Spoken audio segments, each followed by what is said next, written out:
Ja, dit is één zingenleven, zeg ik altijd. Dit gebeurt dus ik nooit weer. Het is echt een topper. Hij is kampioen geweest, de reservekampioen geweest, hij is paard van het jaar geworden, hij is preferent geworden. Nou ja, dat ben hij wel even in een notendop en de grootste successen. En nou ja, dat is als je nakomeling. Ik had ik een heel soort kampioen nou, in mijn hand, nou, en hij had wel een heel soort goedkeurde zoon. Nou ja, dat ben hij wel denken dat, ja, daar kan je wel trots op werden. En kijk nog een keer, en dit is de kampioen. En dat wordt weer. Beert. Weer in de finale ronde, 2008 en 2011, wie er al reservekampioen en hij gaat weg naar de laatste twee. Waarom ben we in Ede? Nou, omdat Beert hier altijd voor zijn 3-jarige leeftijd al stiend had te dekken. Dus de gebroeders van Maan en ik hebben een gezamenlijk eigendom. En dagelijks komt er in het seizoen altijd een verre sperma bij mij. Hij springt hier altijd op de bok. En na middag zit de sperma bij mij. En dan doe ik altijd in het noorden van Nederland in zijn menerenwerk. Het is de eerste Fries die hier kwam. En hij gelijk op de beste Fries, blijkt dus. Ja, dat is natuurlijk wel top. Dat is gewoon super. Ik had natuurlijk ook nooit met Friese gewerkt. Altijd KW-pianers. En dan komt er zo'n zwarte goud op. Wat voor paard is het? Het is de professor hier van de stal. Ja? Ja, slimste paard van allemaal. Beert 411. Preferent verklaard. Ben benieuwd, dames en heren. En daarnaast dan ik nog een zoon van Jasper. Ja, hij heeft zoveel uitstraling, allure, koninklijke uitstraling. Ja, het blijft gewoon een koning als hij zich eigen, ja, alle dagen eigenlijk, maar ook als hij zich uit het hengstkeuring moet presenteren.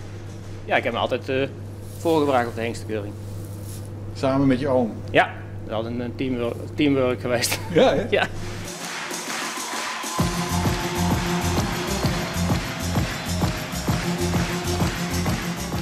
Ja, dat geeft altijd een enorme kick.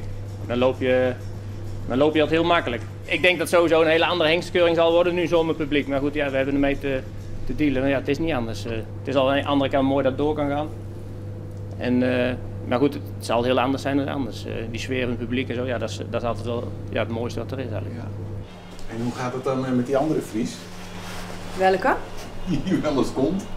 Mede-eigenaar. Oh, Rudy. Ja. Oh, gaat best. Ja? Ja. Ik vind het wel heel fijn als Rudy met dekseizoen ook, want dan bellen de mensen uit Friesland. Ja, ik kan ze echt niet verstaan. En dan hoop ik maar dat ik het telefoonnummer goed opgeschreven heb. En dan zeg ik al tegen Rudy, volgens mij heten ze zo en zo. Ik zeg maar, jij het nummer. Oh, zeg Rudy, dat is die en die. Maar die weet ik wel te zitten. Dus...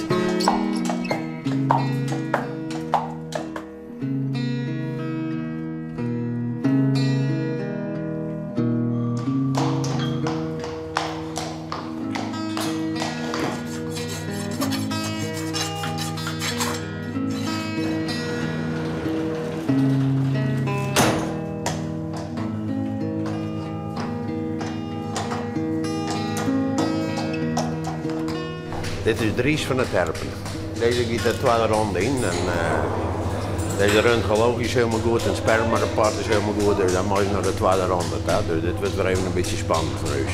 Ja. Deze is ik zelf door Michel Vakt en de mem is ik door Michel Vakt. Hoe is het zo begonnen voor jou, de Hindes? Ja, ik zit om 4 uur wie ik de eerste pony al, dus hij is begonnen. Dus, en ten laatste dacht ik nou een keer, ik denk, je weet nog jongen wie ik al hingste hadden. Want toen ging ik een keer een pony hingste, die stelde ik al te dekken voor 50 gulden wie dat toen. Met toen als jongen, nou toen ging ik hier een strijdje, vietje, en toen weer dat al een heel soort geld. Dat pony hingst dekte voor 50 gulden, en je mooi boesgeld. Dus de deadline, je weet de start al. En toen wist ik dan net dat het hier rijden of u draaien zou.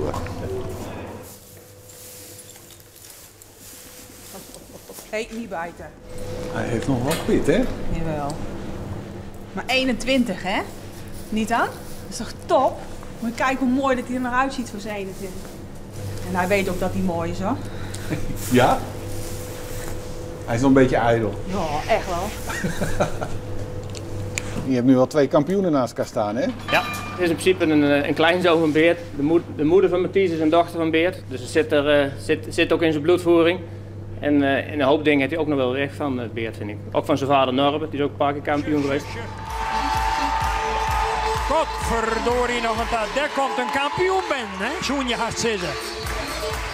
Algemeen kampioen van de Hengstekeuring 2020, Matthijs. Dankjewel, Matthijs. Het is bepaald. Je zeggen het toch ook om en Sjoch van Maas. Maar hij is er klaar voor de keuring. Ja, de puntje moet op de i gezet worden, daar moet nog geschoren worden, gewassen. Dat hij helemaal kant en klaar is. We want Beert. Daar komt hij. Daar is er al. Maar nou giet Beert net naar de keuring. Nee. Waarom net? Nou, als je deze keuring is dit hier, ik ken nou was. En dus ik zei, ja, we hebben het nog 21 hier. Als je er dan draagt naar de keuring, maar dan stiet er eerst af jou een heel uur op auto heen en we waarom, nou en derde wijze. Nou ja, toen hebben we dit eens gezegd, nou misschien bleef er nog maar een keer thuis. Ik weet er net wat voor het oor hier doen, maar omdat dit hier ook wat een bijzondere keuring is. En nou ja, en Beert is altijd een publiekslieveling. Maar ja, we zitten nog iets onder het publiek, dus ja, het is voor Beert hoor en voor de mensen hoor, dus ja. Nou, het is toch hartstikke knap wat hij hier nog snel is. Het is net het eind van... Nee, zeker niet. Nee. Volgens mij zit er nog maar krijgings in een periode. Ja? Ja.